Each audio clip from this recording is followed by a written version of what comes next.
Okey, so tajuk hari ni ialah untuk total internal reflection atau pantulan dalam penuh.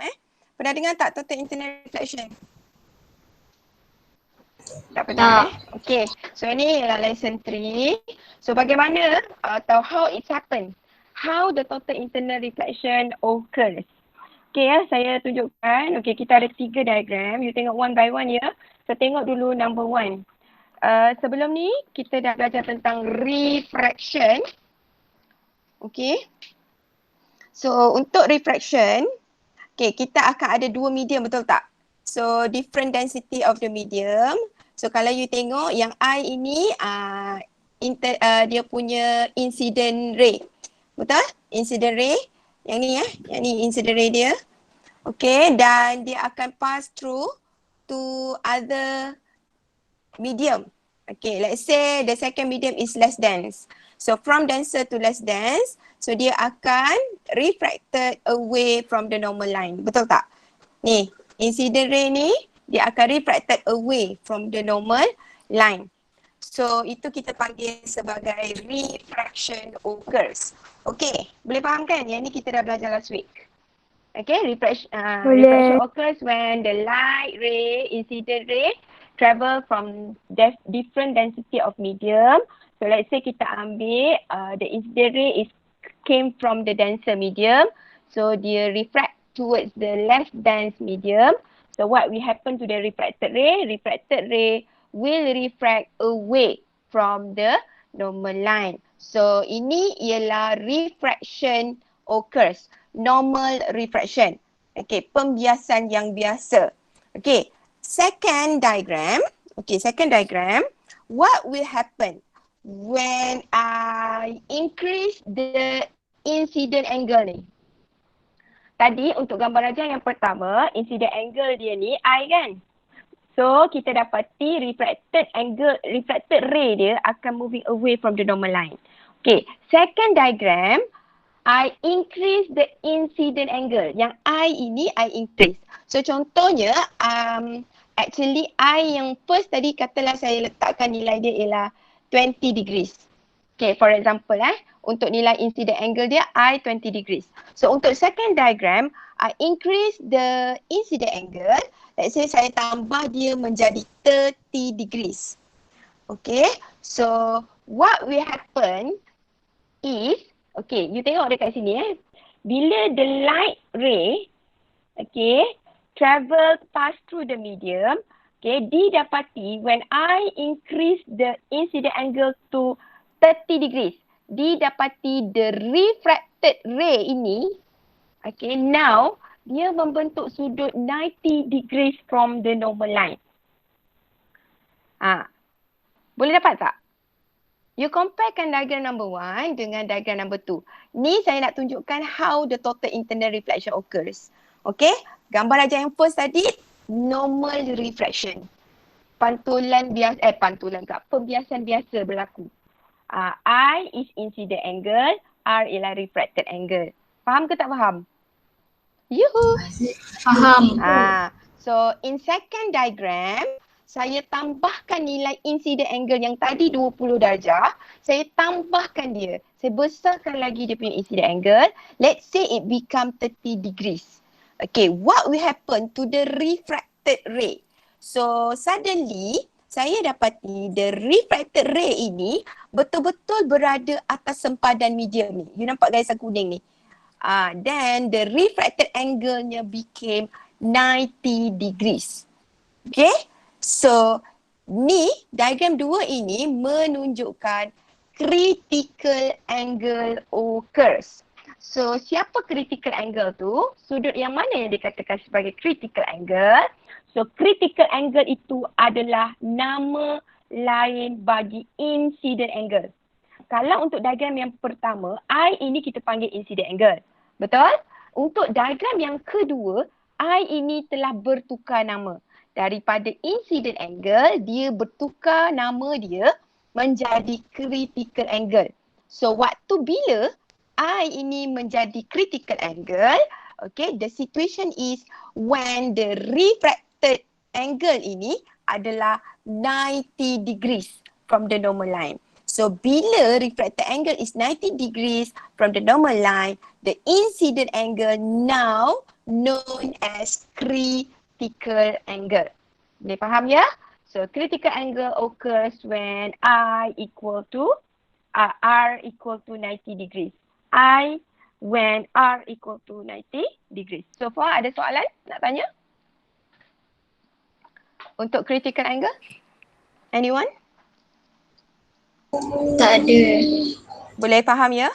Teacher, yang critical angle tu apa simbol dia? C. Simbol untuk critical angle ialah C. Okay? C.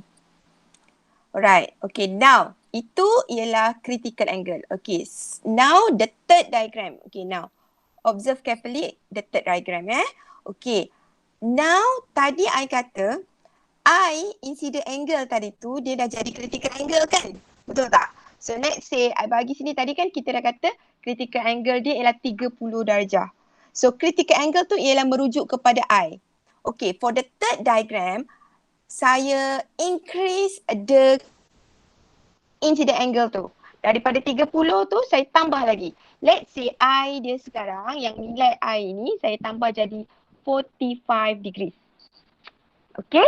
So what will happen to the refracted ray dia? Now you nampak tak? Refracted ray dia sekarang adalah reflected back in the same medium. You nampak tak? Dia punya ni yang saya gariskan ni. Sekarang ni bila saya besarkan I tadi melebihi critical angle. So critical angle dia tadi 30 darjah kan yang ni kan? So now saya increasekan dia punya nilai I ini melebihi nilai 30 degrees which is critical angle. So it is found that the refracted ray dia now dia seolah-olah reflect back in the same medium. Seolah-olah dia reflected back. Okay, nampak tak? Ini ialah medium, betul tak?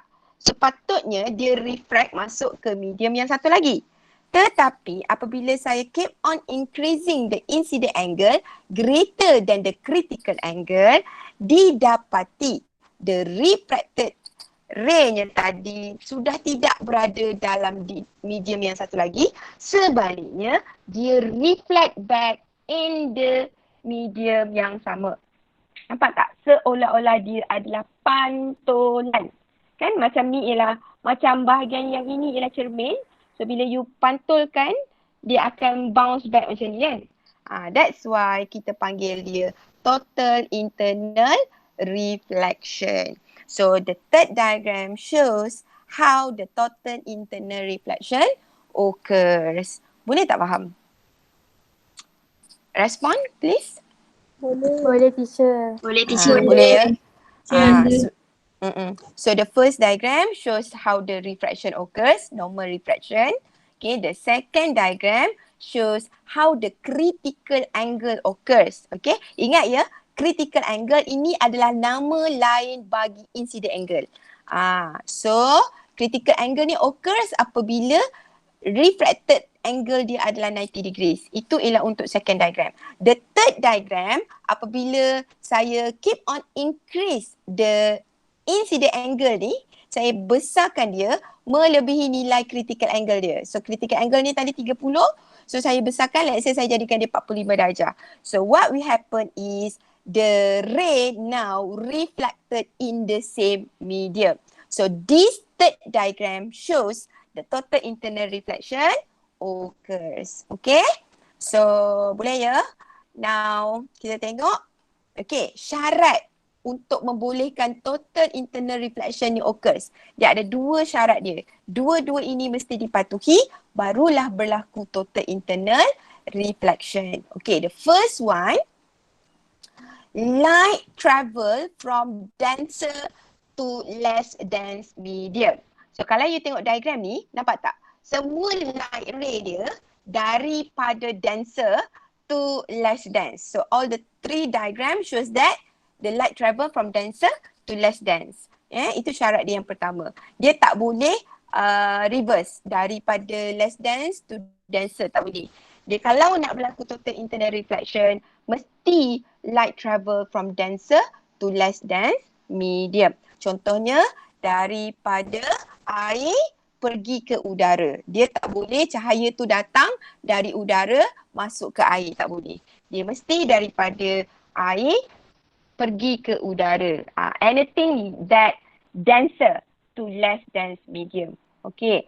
The second condition is nilai I mesti melebihi daripada critical angle. So the incident angle must be greater than critical angle. Contoh tadi saya dah bagi tahu awak C equal to, let's say C equal to 30 degrees, then I adjust the I, increase the value of the incident angle.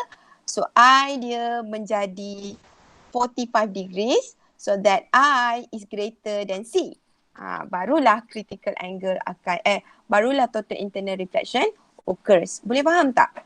Condition yang kedua-dua condition ini. Anyone? Ada nak tanya? Yuhu. Tak ada. Boleh.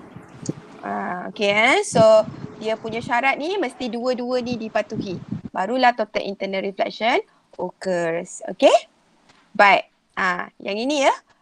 So ini yang saya lukis ni, I draw it again.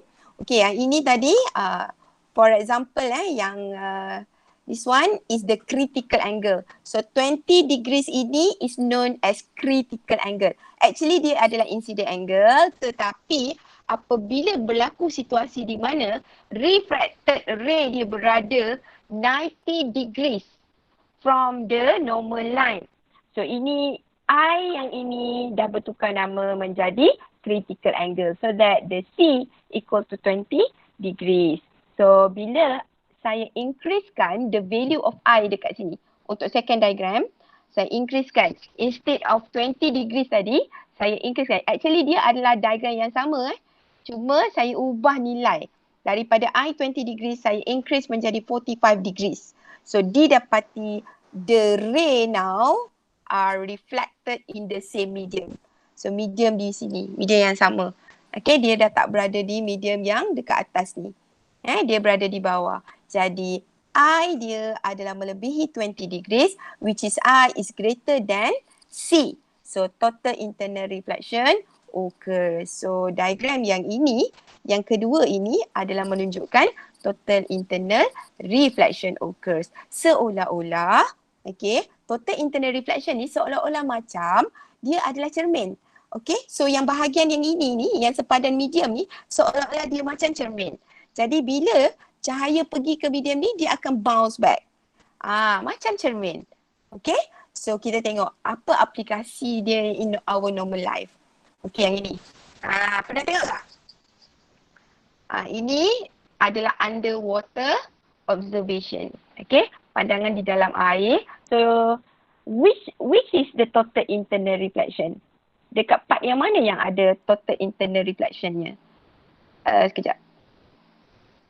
Okay, saya labelkan. Is it A? Is it B?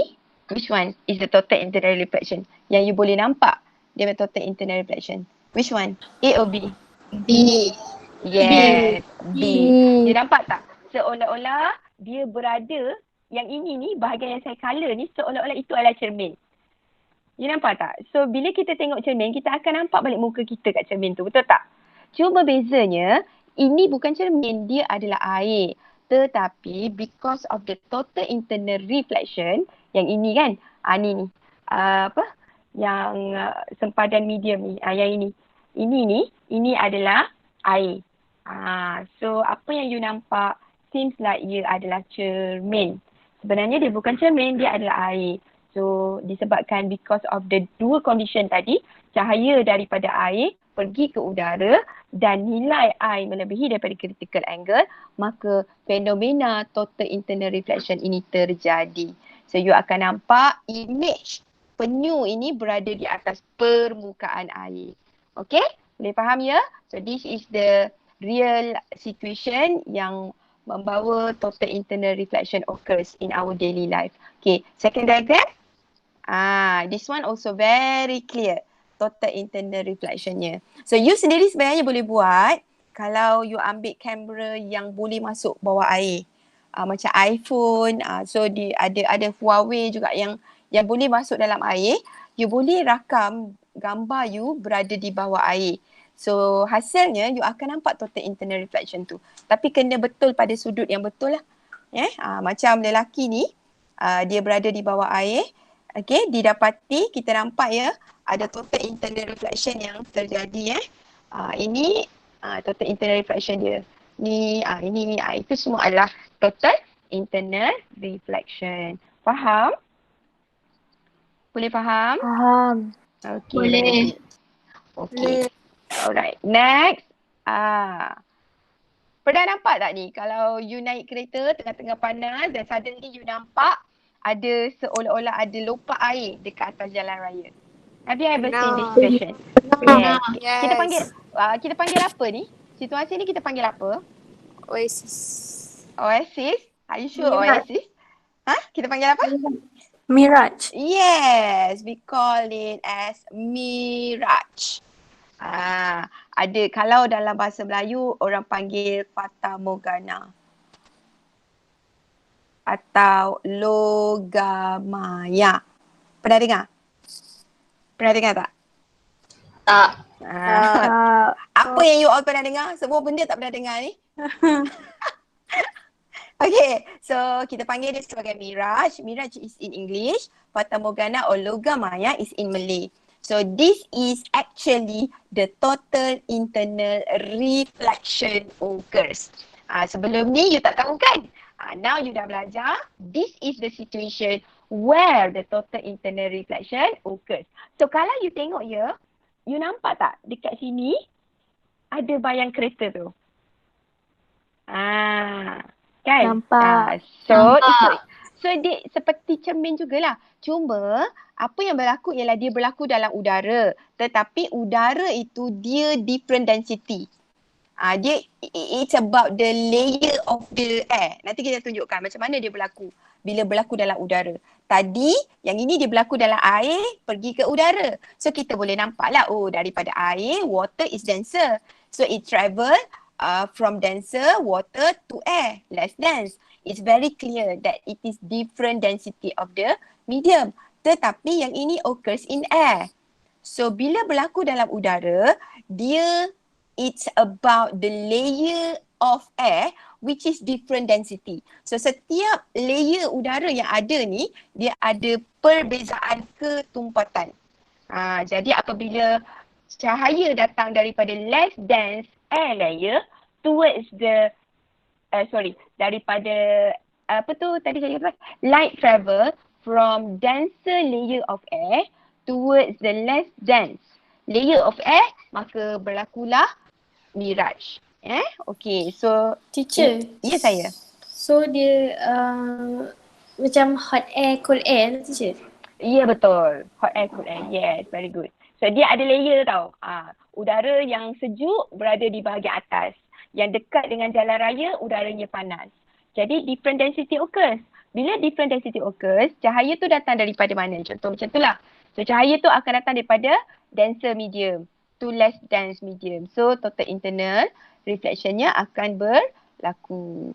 Okay, so ini pun satu lagi lopak air. You can see the lopak air juga. So this is the total internal reflection. Okay, boleh ya? Okay, now tadi I went back to critical angle definition here. So critical angle definition is the incident angle when the refracted angle is 90 degrees. So yang ini you kena tahu ya. So kalau soalan tanya what is the meaning of the critical angle? So definition untuk critical angle is the incident angle when the refracted angle is 90 degrees. So you tengok diagram yang saya bagi ni. Okay, actually nama dia ialah I, incident angle. Tetapi bila situasi berlaku, the refracted angle dia membentuk sudut 90 degrees, maka I ini bertukar nama. Nama dia bukan lagi incident angle, nama dia telah menjadi critical angle. Simbolnya ialah C. Okay, boleh ya? Faham? Faham. Okay. Baik. Faham. Alright. Now saya nak tengok contoh. Kejap Contoh. Teacher, Yes. Anything? maksudnya total internal reflection ni berlaku bila I tu lebih daripada I yang dekat critical angle tu ke? Yes. Nama I itu bukan lagi incident angle ya. Nama dia ialah critical angle. Okay. Bila situasi dia macam ni kan. So I dia dah jadi critical angle. Jadi total internal reflection akan berlaku apabila nilai I adalah lebih besar daripada nilai critical angle ni. Okay? Adalah lebih besar daripada nilai critical angle tu. Okay. Okay. Baik, ini ialah example 1. So dia nak you mark critical angle C for the following diagram. Okay, so dekat mana kita nak markkan dia? Okay, kita tengok diagram yang pertama.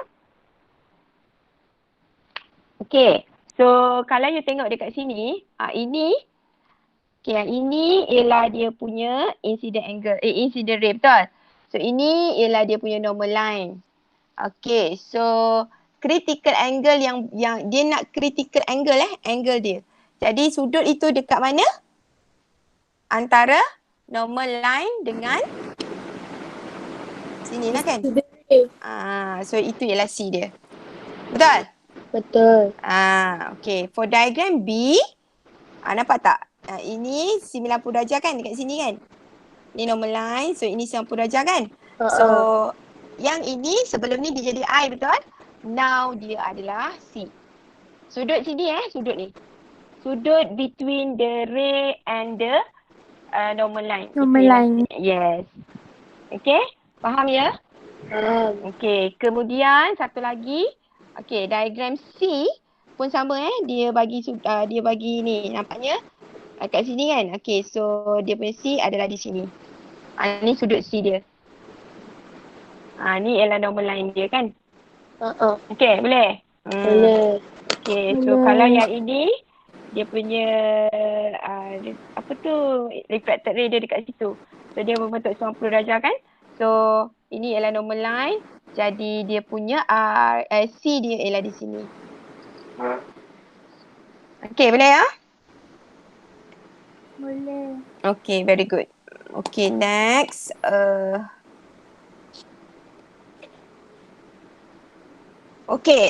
Next kita ada formula untuk menentukan penggunaan formula untuk menentukan critical angle tu. Okay, formula dia. Okay, untuk refractive index, formula refractive index ialah N, betul? Betul tak? Ingat lagi tak refractive index? Ingat. Sin I over sin sin R. Betul? Okay. So, kalau saya lukiskan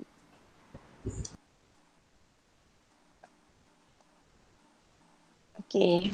Sini kan? So, sini ialah R, betul? Sini ialah I, betul? Kan? Jadi, dia akan jadi, let's say saya letak sini ialah 30 darjah. Jadi, dia akan jadi sin 30.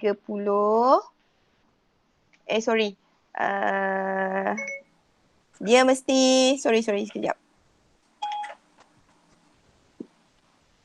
How can I help? Siri dia berbunyi pula. Okay, sekejap. Okay, so saya dah bagi diagram. I, so saya letak 30. Okay, actually dia ialah critical angle Okay, R ialah 90 darjah Okay, so bila sin I, sin R, okay, ini mesti denser, betul tak?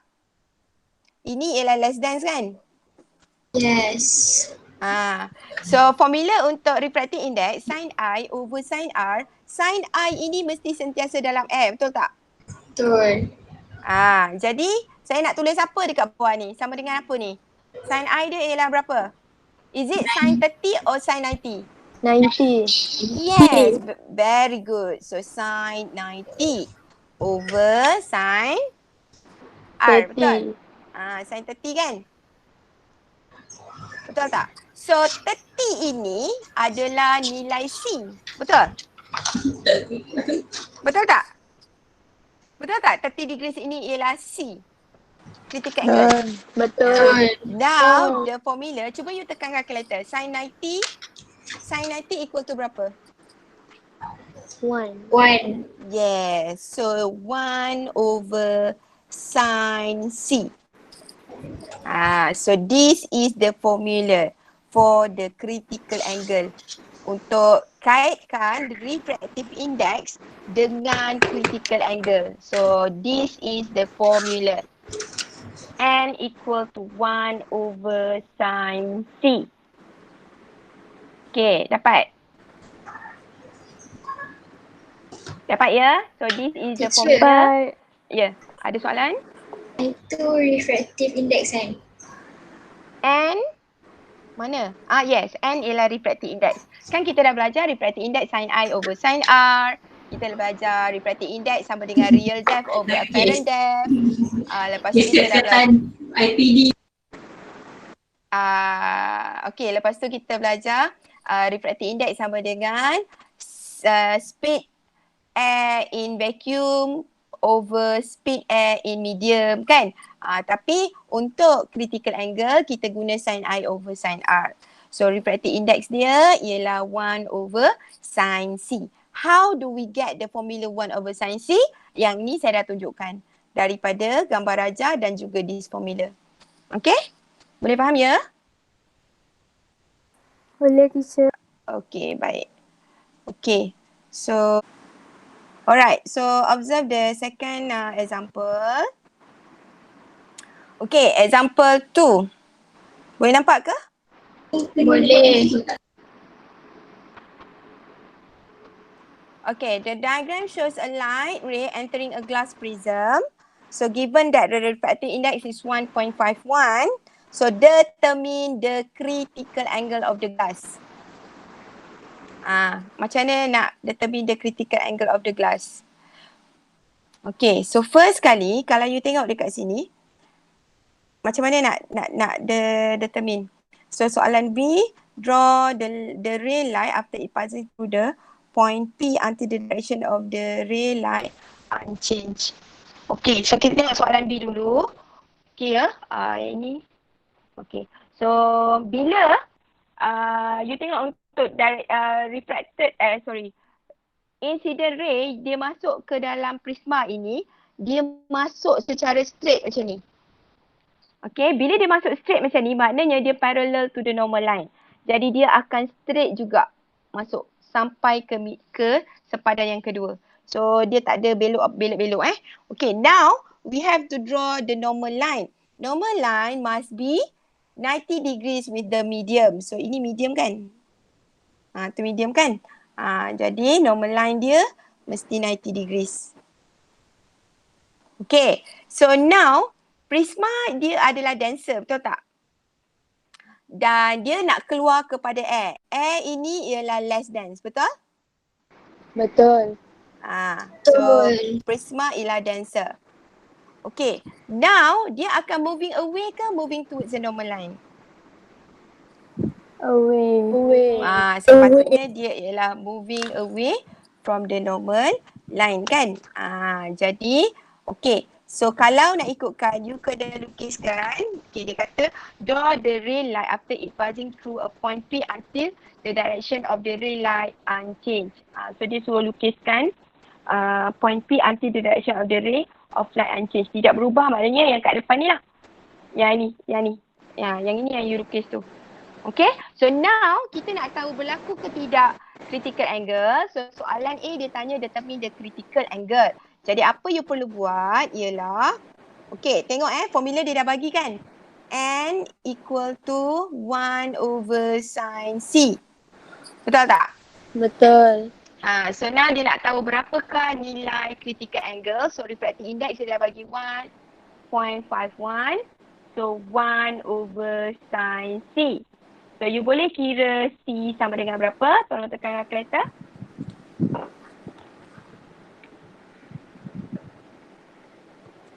(1.51) shift sign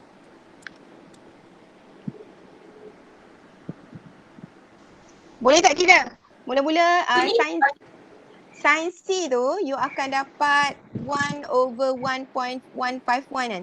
Salah. 1/1.51 kan? Lepas tu you tekan shift sign lah. Dapat. So you dapat berapa? C? Is it 41. Yes, 41.5 degrees. 41.5. Betul? 41.5 degrees. Jadi bila dia kata critical angle, so maknanya line tu adalah berada di sini. Betul? Ni 90 darjah. Jadi dekat mana critical angle yang 41 ni? Dekat situ. Sini kan? Yang ni. Ni kan? Yang biru ni kan? So this is the C. Faham? Boleh? Okay? Baik.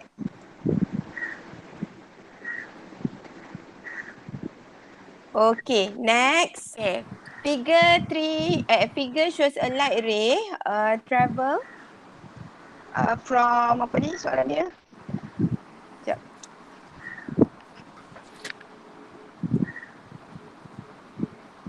Okay, figure shows a light ray AO. Okay, AO. Okay, travel from a medium X to the air. So medium X to the air. Okay, the refractive index of medium X is 2. Okay, draw the light ray after it passing through the point P. Theta dia ialah 25 degrees.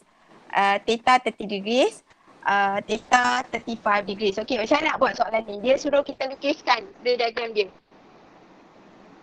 First kali agaknya awak kena buat apa? You kena buat apa? First kali. Kita nak tahu berapa critical angle dia dulu, betul? Betul. Okay, so macam mana nak kira critical angle? 1/sin C. Maknanya Yes. Equals Okay, 1/sin C kan? Okay, so kita dapat 2.0, 1/sin C. So can I know what is the value of C? 30 point something ke? Tak. Okay, 30 degrees.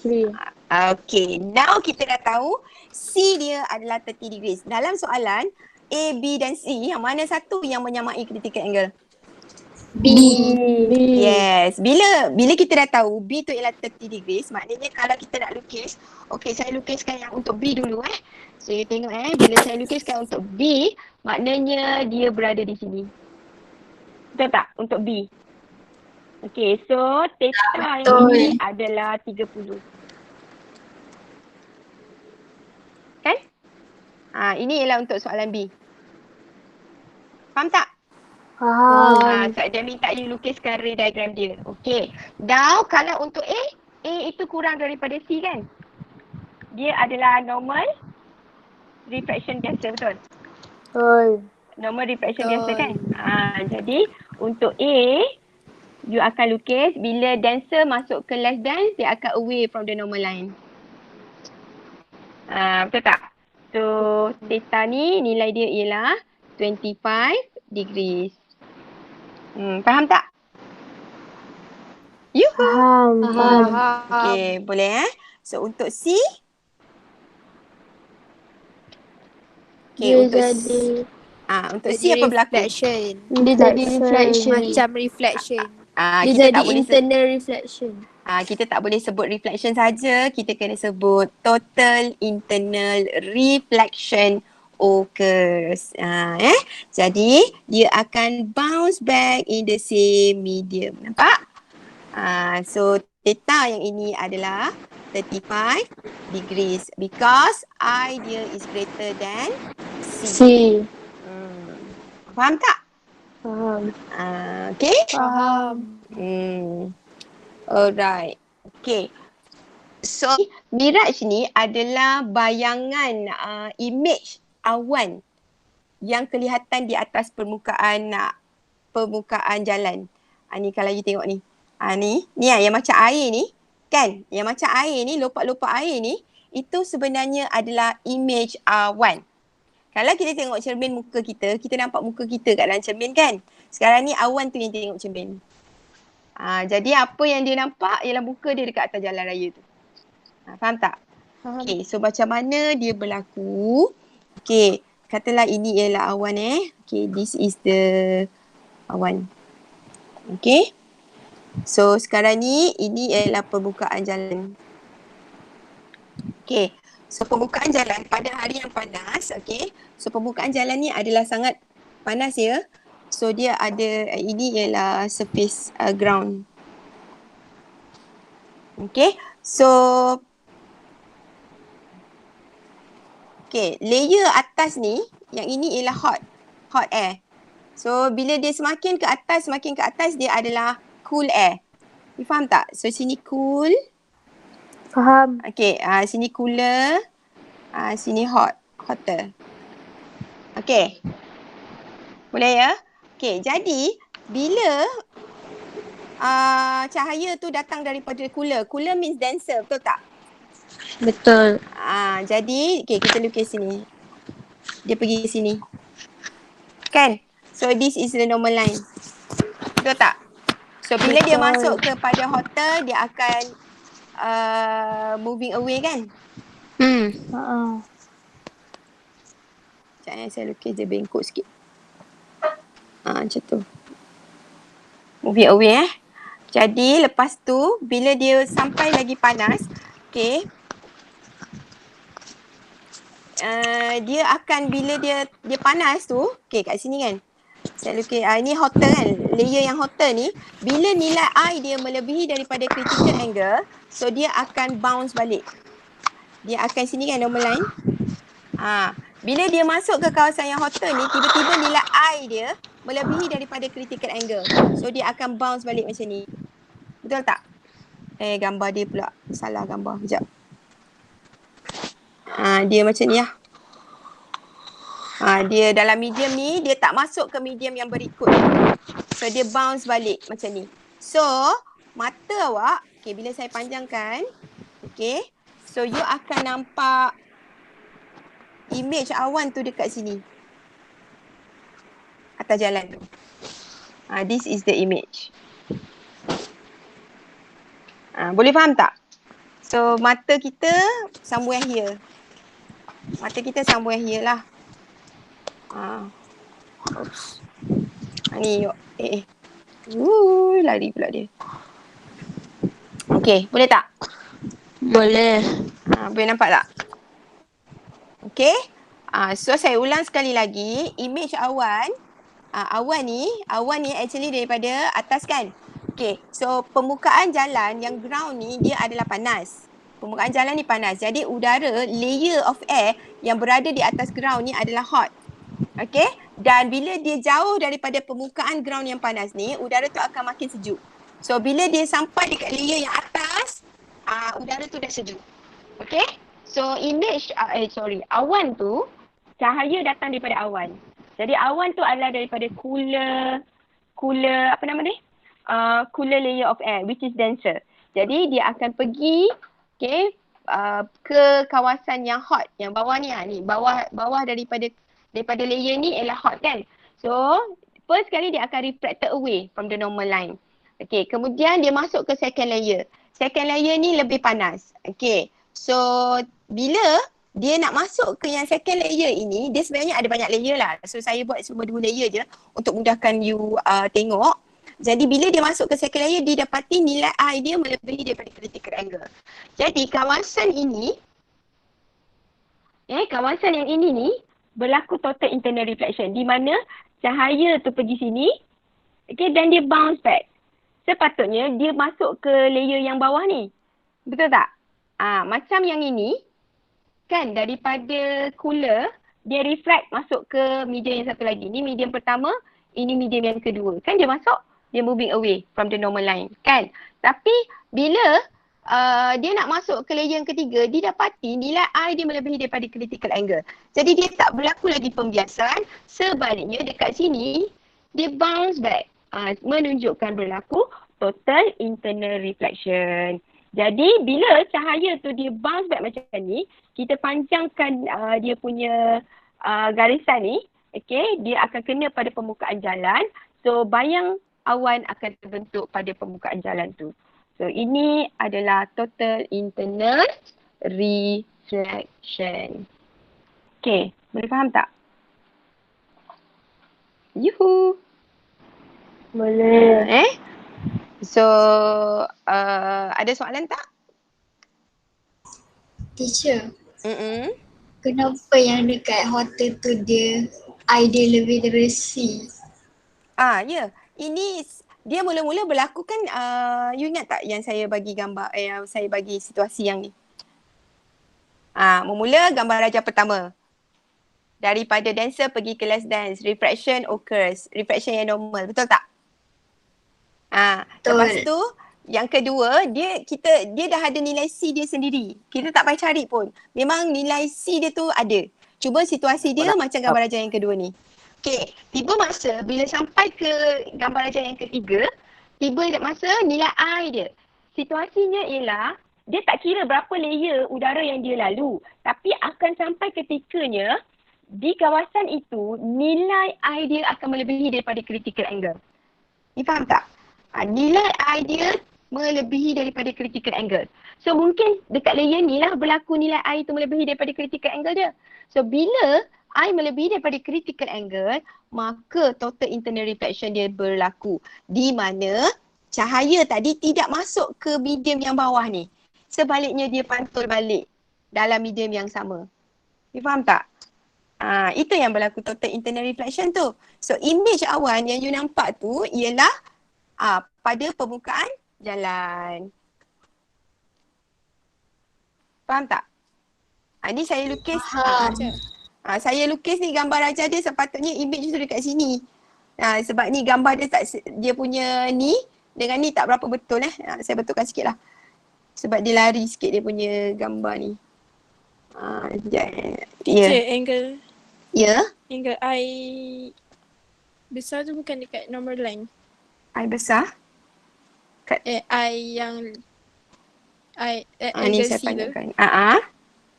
Patutnya bukan dekat normal line. Normal line, betul normal line. I ni lebih besar dekat situ, ialah dekat normal line lah.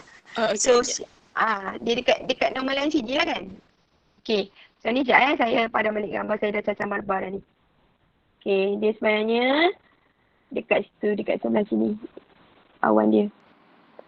Okay, ni kan kalau kita panjangkan balik, kalau you tengok balik saya panjangkan dia. Kan ni saya panjangkan, dia kena kat sini. Ini image awan dia.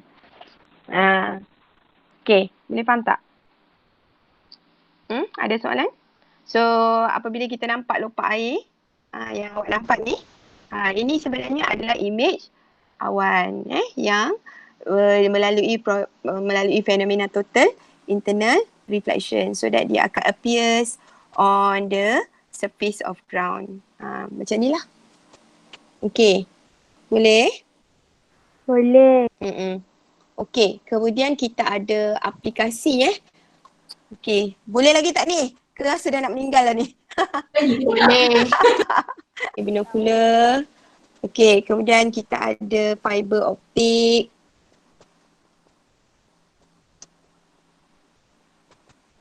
Okay, dan yang ketiga kita ada periskop. Okay. Dalam tiga-tiga ni mana yang you pernah tengok?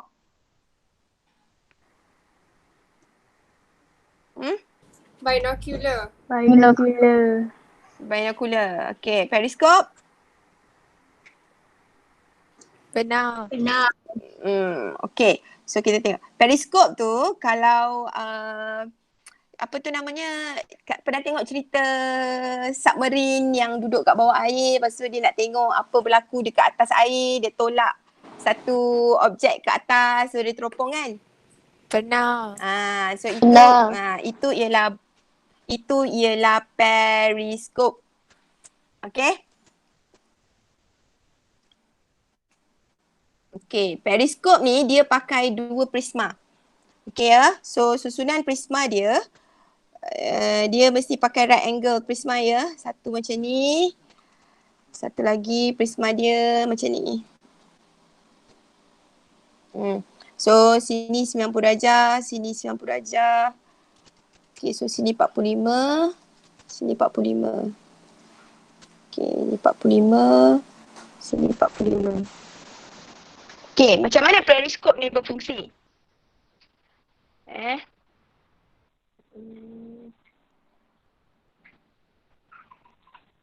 Okay, first kali, okay, saya lukiskan dia percaya. Okay. Okay, dia akan masuk, cahaya tu dia akan masuk daripada sini, straight. Dari sini. Okay, ni cahaya tu masuk. Okay, so ini ialah normal line. Okay ya, dan disebabkan sudut dia masuk ini, I dia adalah melebihi daripada critical angle, maka dia tidak keluar kepada medium yang satu lagi. Ini ialah sempadan medium dia kan. Dia masuk dalam prisma.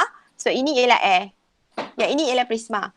Jadi dia tak keluar. Kalau ikut refraction biasa, pembiasan biasa, dia akan terbias away from the normal line. Tetapi bila situasi I melebihi daripada critical angle, ray ini tadi akan pantul dekat dalam ni. Nampak tak? So dia tak keluar, dia pantul balik dalam ni. So dia akan jalan terus pergi ke medium yang pergi ke prisma yang kedua. Di prisma yang kedua ni pun sama juga. Dia akan mengalami total internal reflection. So dia pantul balik keluar ke sini. So kalau saya lukiskan dua cahaya dia. Satu lagi cahaya. Okay, saya lukiskan satu lagi Sini Okay. So ni normal line dia. So dia akan bounce macam ni. Kat sini pun sama. So dia akan keluar kat sini. Katalah yang dia nampak tu adalah pokok. Ini ialah objek. Okay. So yang dekat sini, dia akan nampak juga adalah image pokok. Okay, image pokok tu sebenarnya kalau kita panjangkan dia kat sini lah. Image pokok tu. Ini image pokok. Okay. Saya salah pula, lari pula dia punya gambar. Kejap. Okay. So dia sepatutnya nampak image pokok tu kat sini lah. Ini image dia. So mata you di sini. Boleh faham tak? Ada soalan tak nak tanya? Faham. So periskop tu bentuk dia kan macam ni. Ni bentuk periskop tu. Bentuk macam ni kan. So susunan prisma dia dekat sini. Satu. Okay, dan satu lagi dekat sini. Satu. So cahaya masuk dalam ni lah. Okay, dia akan pantul balik. Pergi sini, keluar. Macam tu. Okay. Sini, pantul balik. Keluar. So ni periskop lah. So mata awak dekat sini. So objek tu dekat depan ni lah. Okay, faham? So konsep dia ialah total internal reflection lah. Yang di sini. Ini total internal reflection. So periskop ni selain daripada yang dia guna dekat underwater world, submarine yang di bawah laut, okay, tentera dalam kapal selam kan. Okay, dia juga guna kalau macam ada konsert ramai-ramai kan yang orang tu berada di belakang, dia rendah, dia tak dapat nak tengok. So dia pakai periskop tu so that dia tak perlu panjat kerusi ke apa, dia cuma tolak je periskop tu naik atas. So dia boleh nampak lah orang dekat atas pentas. Macam tu lah. Okay, boleh Kemudian kita ada satu lagi. Okay, ni saya last one lah Saya explain sikit je lagi. Ialah fiber optic. Okay, fiber optic. Okay, dia adalah tube. Okay, tube Okay, contoh saya bagi ni. Macam ni. Tube fiber optic. Pernah dengar tak fiber optic? Okay. Okay, siapa kat rumah pakai Unify? Pakai. Saya. Yes, Unify dia pakai teknologi fiber optic. Okay, di mana dalam bahasa Melayu dia adalah gentian kaca. Okay, dia gentian kaca. So ni saya lukis lah tak lawa lah. Saya tak sempat nak apa tu, kopi gambar tu masuk dalam ni. Okay so gentian kaca di mana bila cahaya masuk ke dalam gentian kaca itu, so dia signal. Okay, dia masuk Sepatutnya dia keluar kepada medium yang satu lagi. Tapi tak. Dia pantul balik. So dia pantul balik. Okay. Sini. And then dia pergi sini. Lepas tu dia pantul balik. Dia pergi sini. Pantul balik. Dia pergi sini. Sampailah ke hujung. Okay. So apa yang berlaku ialah, okay, teknologi fiber optik ini atau gentian kaca ini, dia akan memberikan signal yang tanpa gangguan. Maknanya kalau dia hantar signal tu tak ada apa-apa gangguan sebab dia pantul balik.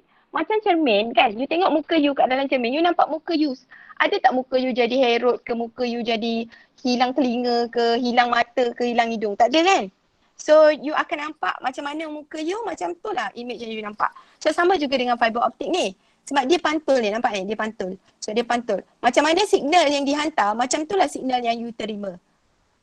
Sebab itu kalau macam Unify, teknologi yang Unify TM gunakan iaitu fiber optik ni, dia akan menghasilkan internet yang lebih laju. Kalau dulu, zaman-zaman saya dulu, internet tu dia pakai talian telefon. Kalau you tanya your parents ke apa ke, dia pakai dial up. Internet tu dia pakai dial up. Dial up tu dia pakai talian telefon. Bila tak ada talian telefon tu terputus ke, rosak ke apa ke, internet kita tak dapat. Sekarang dia tak pakai talian, dia tak guna lagi dah pakai talian telefon tu, sebaiknya dia pakai kabel fiber optik. Dalam ni kalau saya tunjukkan lukisan dia kalau daripada depan ni, dia ada banyak ni yang bulat-bulat ini ialah tiub kaca. Yang saya lukis ni, dalam ni dia adalah tiub kaca yang bulat ni. Ni setiap satu ni akan mengalami proses yang sama yang ni. Yang saya lukis ni, yang pantul-pantul ni semua adalah berada dalam ni. Gentian kaca tu. So kita akan dapati kalau yang signal tu akan keluar sama juga dengan yang dihantar. Okay, faham?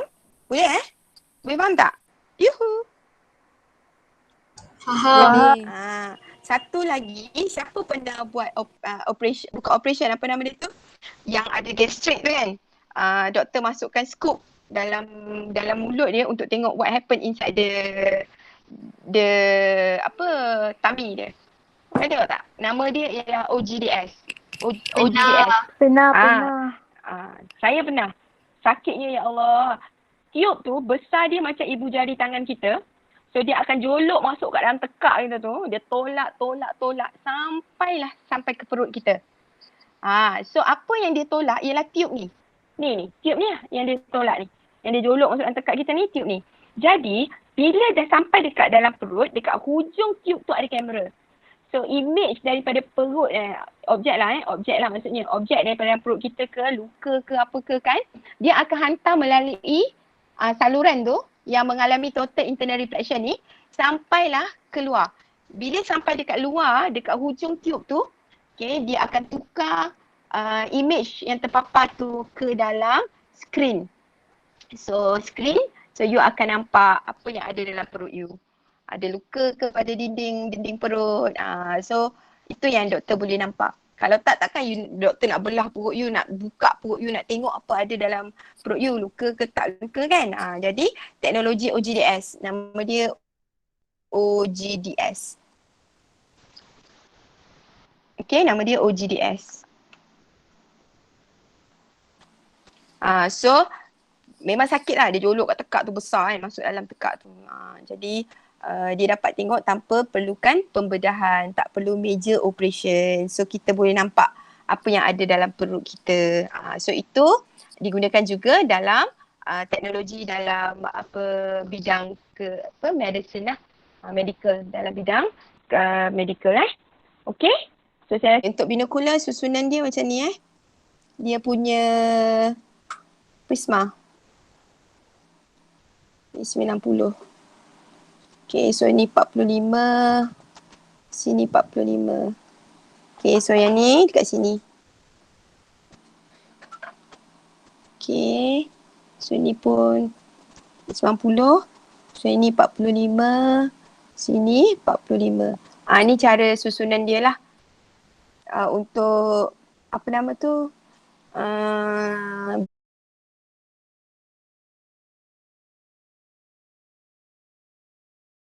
Okay, So itu saja. Okay, thank you teacher. Thank you, Okay, teacher. sama. Thank you, Alright. teacher. Thank you, teacher.